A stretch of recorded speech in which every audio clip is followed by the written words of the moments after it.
కాంగ్రెస్ నాయకులకు అధికారులకు కేటీఆర్ హెచ్చరికలు జారీ చేశారు.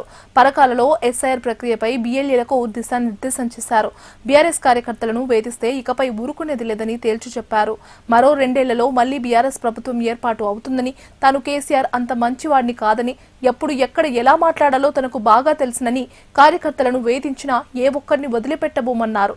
ఇక నుంచి పార్టీ కార్యకర్తలను కడుపులో పెట్టుకుని చూసుకుంటానని హామీ ఇచ్చారు.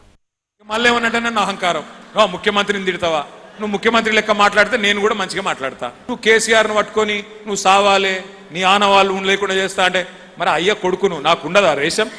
బరాబర్ ఉంటుంది, బరాబర్. రేవంత్ రెడ్డికి చెప్తున్నా, ప్రకాష్ రెడ్డికి చెప్తున్నా, కాంగ్రెస్ అందరికి చెప్తున్నా, నేను ఓన్లీ సాఫ్ట్వేర్ అనుకుంటున్నారు కొడుకా, నేను హార్డ్వేర్ కూడా, నాకు కూడా తెలుసు.